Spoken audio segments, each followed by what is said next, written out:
Assalamualaikum warahmatullahi wabarakatuh. Halo guys, kembali lagi bersama saya Bobby Hirin. Kali ini kita akan kembali mengomentari video dari Pil Pahit, yang orang yang ngerti tentang Islam, sok-sokan bahas Islam gitu kan. Nah, dia bikin video ya, judulnya terbukti Quran. Nah, bikin nulis Qurannya dia nggak bener itu guys. Al-Quran itu, ditulisnya Quran itu. Ini aja nggak becus deh. Gimana dia membahas Quran gitu kan? Nah, jadi terbukti katanya Quran berisi tentang Sri Jari, sang debater. Jadi ini dia mengutip dari siapa? Dari si Golden ya, Golden sang mualaf. Jadi katanya dia ngaku si pendeta Golden, saya nggak tahu posisinya apa di Kristen, tapi dia mualaf dan dia bahas tentang itu. Dan itu benar guys, ya. Nanti kita akan buktikan yang benar Golden atau si Pil Pahit ini gitu. Lagi dia mengutip ayat Matius pasal 9 ayat 12. Bukan orang sehat yang melakukan tabib, tapi orang sakit. Ya, dia lagi sakit nih guys, ya, bikin konten gitu kan. Nah, jadi orang kalau sakit tuh ya sudah gitu, berobat, jangan bikin konten gitu loh Pil Pahit. Pil Pahit semoga cepat sembuh ya kan. Ya memang iya Pil Pahit semoga ada cepat sembuh gitu kan. Ya sudah, itu videonya guys. Lucu dengar guys. Aduh parah. Tentang sen lagi. Gimana seorang masa dia menampilkan dia sebagai seorang robot guys? Ini apa nggak pede ya, lihat tuh. Sang debater saja menampilkan wajahnya. Pendeta siapa ada Golden menampilkan wajahnya. Saya menampilkan wajahnya. Masa dia cuma robot gitu guys? Itu makanya dia lagi sakit guys. Makanya betul katanya Pil Pahit semoga cepat sembuh. Gitu memang iya gitu. Jadi dia secara nggak sadar bikin konten tuh begitu gitu. Mendoakan dirinya semoga cepat sembuh gitu guys. Tapi sayangnya dia berdoa aja nggak cukup gitu kan, dia juga harus berobat ke tabib, tapi itu dia lakukannya, makanya dia tetap bikin konten seperti ini gitu kan pas lagi sakit itu gitu loh guys. peneliti asal Filipina, saya lupa namanya, itu mengatakan bahwa sidik jari manusia itu seluruhnya all people itu berbeda.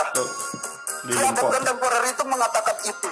Nah, ternyata Al-Quran 1400 tahun yang lalu yang belum terjamah sama sekali tentang ilmu pengetahuan itu sudah mengatakan hal yang demikian itu. Sang debaters nggak nyimak nih guys. Nah, ini kebiasaan mereka memang gitu. Mereka nggak nyimak tapi bikin konten gitu kan. Nah, luar biasa. Maksud di dalam surat Al-Qiyamah ayat 3 dan 4 bahwa fingerprint ini yang dimana kita kalau memegang sebuah handphone kita bisa klik itu tidak ada yang sama. Entah saya Bang Rudi, fingerprintnya pasti berbeda. Al-Quran mengatakan yang itu. Halo teman-teman, kembali dengan saya Botil. Sekarang kita membuktikan kebenaran pernyataan saudara Goldian bahwa dalam Al-Quran sudah memprediksi tentang sidik jari. Mari kita tanyakan beberapa ahli tafsir untuk mengetahui apakah ayat itu berbicara tentang sidik jari atau bukan. Nah, saya terangkan dulu guys ya, biar Anda paham dari awal. Ini kayak kasih bonus nih. Saya terangkan di akhir dan di awal. Nah, gini. Anda bayangkan ya, akun itu diwahyukan pada Nabi itu sekitar abad ke-5 gitu kan. Nah, sekitar itulah. Nah, itu ahli tafsir zaman itu ya, itu dia menafsirkan apa yang ada zaman itu gitu. Ya kan? Nah, kayak dulu, ingat dulu tuh belum ada rokok ya, rokok belum ada, narkoba, sabu-sabu belum ada, apalagi sidik jari pun belum ada guys. Sidik jari belum ada loh dulu, ya kan? Nah, itu diketahui ya, ini pembukaan dulu. Sidik jari itu ya, Anda tahu ya, baru 25 tahun belakangan ini baru dipakai sebagai alat verifikasi internasional. Nah, sementara baru 100 belakangan ini itu sidik jari baru mulai diberlakukan di masing negara gitu guys. Jadi baru sekitar 100 tahunan ini gitu guys, sidik jari gitu. Abad 5 belum ada orang mengenal sidik jari gitu guys, ya kan? Nah, makanya ini baru pembukaan ya. Nanti kita akan lihat. Jadi kalau nama ilmu tafsir orang yang menafsir Quran yang hidup zaman itu, ya wajar mereka tidak menyebutkan kata-kata sidik jari. Karena kalau justru mereka menyebutkan sidik jari, berarti ini ada keanehan, ini rekayasa gitu. Ya, kalau orang tafsir zaman dahulu mengatakan ayat ini untuk rokok gitu kan, atau ini untuk pesawat atau untuk apa gitu, untuk sabu-sabu misalnya. Nah, itu luar biasa. Berarti ini orang rekayasa. Kok bisa orang zaman itu ngomong tentang yang ada sekarang gitu? Apa orang ini lompat di mesin waktu? Nah, jadi ahli tafsir itu juga manusia biasa guys. Mereka menafsir berdasarkan kondisi pada waktu itu gitu. Nanti kita akan lihat ayatnya ya. Pertama-tama kita buka tafsir Ibnu Katsir. Firman Allah, apakah manusia mengira bahwa kami tidak akan mengumpulkan kembali tulang belulangnya? Al-Qiyamah 3. Penjelasan ayat itu adalah, yaitu di hari kiamat nanti. Apakah dia mengira bahwa kami tidak mampu mengembalikan tulang belulangnya, lalu menghimpunkannya kembali dari tempat-tempatnya yang berserakan? Bukan Coba dengar ya. Nih, apakah dia mengira atau orang kafir itu mengira bahwa kami tidak mampu mengembalikan tulang belulangnya, lalu menghimpunkannya kembali dari tempat-tempatnya berserakan. Jadi membayangkan tulang kita ini semua itu kan berserakan itu, ya kan? Bahkan ada orang yang misalnya kayak mati di penggal atau orang yang apalah gitu. Itu atau orang mati di laut. Kadang-kadang dia ketika sudah jadi ada yang makan ikan gitu kan, tulangnya kemana-mana itu. Jadi kan berserakan tuh guys. Nah, itu Allah bisa kembalikan lagi gitu. Dihimpunkan kembali gitu.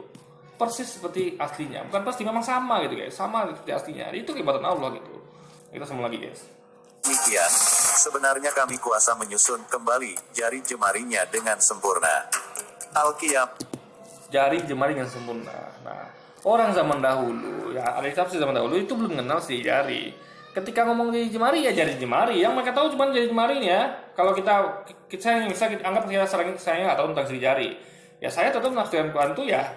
Jari jemari berarti ada kuku. Nih lihat nih apa nih jari saya ada kuku, ada jari kelingking ya kan, jari manis, jari tengah, jari telunjuk, jari jempol gitu. Ada telapak tangan, ada garis tangan, itu saja kan. Karena mereka dulu tidak tahu apa itu jari gitu guys. Nah, penelitian modern yang menemukannya gitu, baru mereka tahu, oh ternyata Al-Quran ini ngomong tentang jari jemari gitu. Kalau Allah tuh akan mengembalikan jari jemari kita nih kayak ini lagi gitu. Misalnya ini udah masuk ke dalam tanah gitu, udah meninggal kan. Ini kan semua jadi tanah kan. Dimakan cacing, ya kan, dimakan ulat. Jadi tinggal kadang kita lihat tuh tinggal tulang-tulangnya saja. Nah nanti Allah akan kembalikan persis kayak gini lagi gitu. Jadi yang ini sudah jangan lagi kayak hancur sama tanah. Anda ambil aja pisau atau apapun itu, ada potongnya tangan Anda, ada potong kecil gitu kan. Mana yang jari ya, biasa jempol biasanya kan. Semua jari lah. Ini tiap jari ini. Anda ambil pisau ya. Anda potong. Punya Anda mayit ya. Anda ambil potong-potong gitu kan. Ini bukan mengajarkan kanibal ya guys, bukan mengajarkan ini. Ini dibayangkan aja lah, nggak usah dilakukan, dibayangkan aja. Potong-potong tangan, posisi jari, lalu Anda masukkan blender, Anda blender sampai halus gitu, ya kan? Anggap itu jadi hancur di tanah gitu kan. Nah, lalu Allah kembali ke tangan seperti ini lagi guys. Nah, si jarinya ada lagi gitu. Nah, itu maksudnya guys. Jadi Allah susun sama seperti ini gitu, ya kan? Sama. Di tiap orang itu beda. Maksudnya sama persis dengan kita gitu. Yang mana tiap orang itu beda-beda guys. Nah, itu poinnya mau sampaikan keluar sebenarnya. 4. Penjelasan ayat itu adalah, Said Ibnu Jubair dan Al-Aufi telah meriwayatkan dari Ibnu Abbas, bahwa makna yang dimaksud ialah kuku atau teracaknya. Hal yang sama telah dikatakan oleh Mujahid, Ikrimah. Sekali lagi kita bukan mendiskreditkan ahli tafsir ya, tapi mereka memang hidup di zaman yang belum ditemukan siri jari. Ini wajar mereka nggak tahu gitu. Itu tandanya mereka tidak melakukan rekayasa gitu kan. Hasan, Qatadah, Ad-Dahak, dan Ibnu Jarir. Ibnu Jarir mengemukakan alasannya, bahwa sesungguhnya jika Allah menghendaki, bisa saja dia melakukan hal itu di dunia ini. Makna lahiriah ayat menunjukkan bahwa firman-Nya, kami kuasa, Al-Qiyamah, 4 merupakan kata keterangan keadaan dari firman-Nya, Najmah. Makna yang dimaksud ialah apakah manusia mengira bahwa kami tidak akan mengumpulkan kembali tulang belulangnya.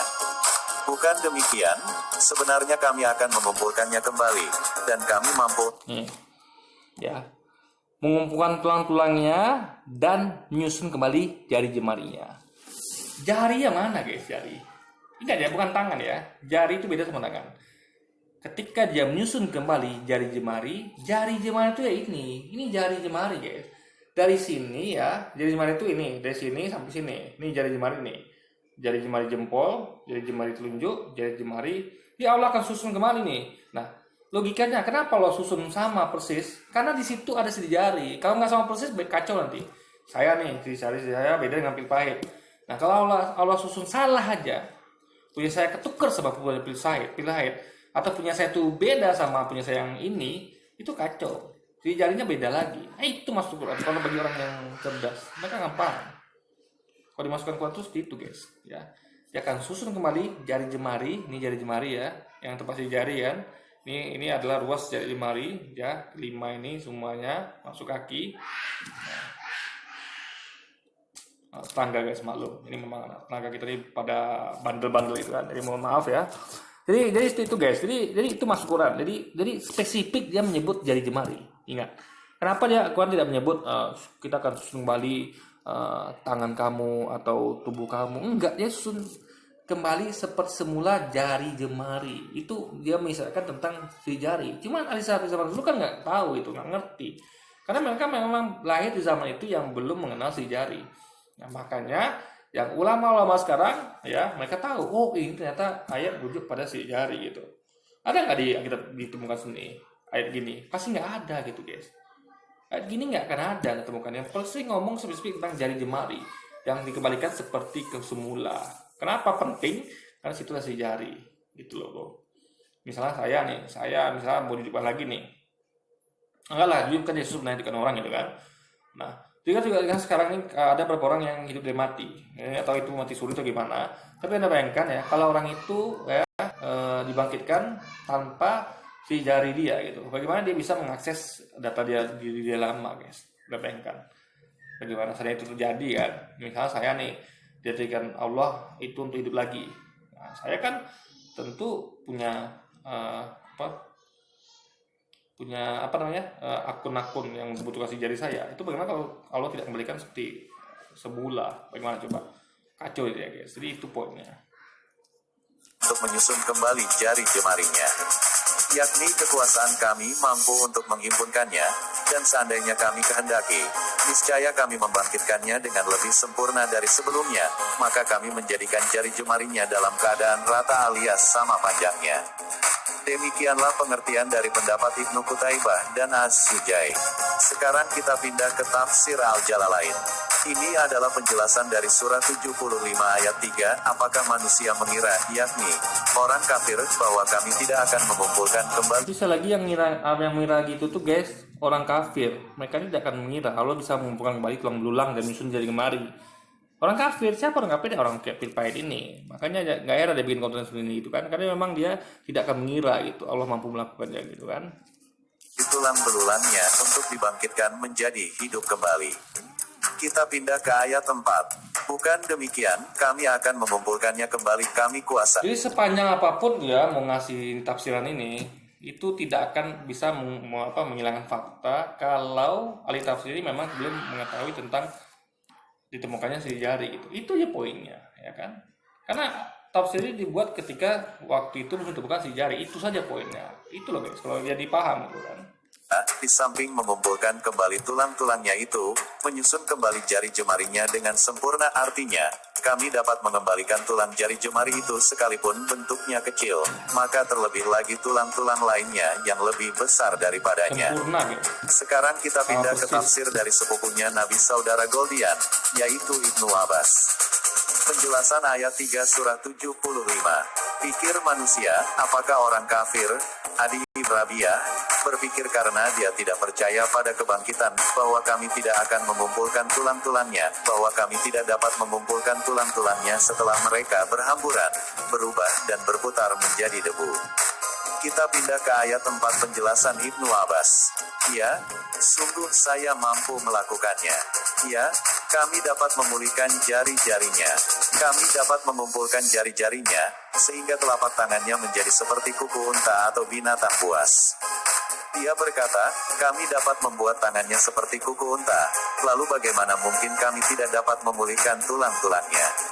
Setelah kita membacakan penjelasan para ahli tafsir, dia ngomong kan tentang unta, karena sama itu yang dilihatnya unta guys. Coba dia belum tahu itu adanya panda, adanya apalagi binatang selingkar lain itu kan, kayak kasuari itu belum tahu gitu.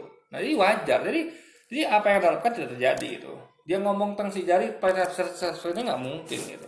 Makanya kita kalau mau nafsirkan Quran harus cerdas itu, nggak bisa memakai pendapat orang dahulu untuk konteks yang barang yang ada sekarang. Kalau kita ngomong si jari ya pada ulama sekarang gitu, pada ahli tafsir yang sekarang gitu.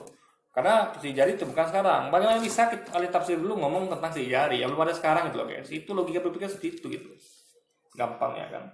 Kesimpulannya tidak satupun ahli tafsir ini berbicara tentang sidik jari. Yang ada hanyalah bagaimana Allah akan membangkitkan orang mati di hari kiamat nanti meskipun tulang-tulangnya sudah berserakan, bahkan meskipun tulang jari yang sangat kecil bisa dikumpulkan kembali. Dari sini kita melihat, terlihat saudara muslim memaksakan ayat tersebut supaya cocok dengan ilmu pengetahuan, padahal ayat tersebut tidak berbicara demikian. Ini namanya ilmu cocokmologi. Oke teman-teman, demikian pembuktian kita kali ini. Justru dia memakai ilmu cocokmologi. Kenapa? Karena dia mencocokkan dengan pendapat ilmu tafsir yang waktu itu belum hidup zamannya tuh mereka tahu tentang si jari. Itu guys. Jadi ya kalau dia mencocokkan tuh yang tepat dong. Ya dengan ulama sekarang, dengan ilmu pengetahuan sekarang yang menemukan si jari adanya akhir-akhir ini gitu. Ya bayangkan ya, baru 100 tahun ini baru dipakai di negara-negara dan baru disepakati di internasional itu baru 25 tahun belakangan. Nggak bisa orang zaman dahulu itu menafsirkan ngomong tentang si jari. Ya nggak mungkin lah logikanya.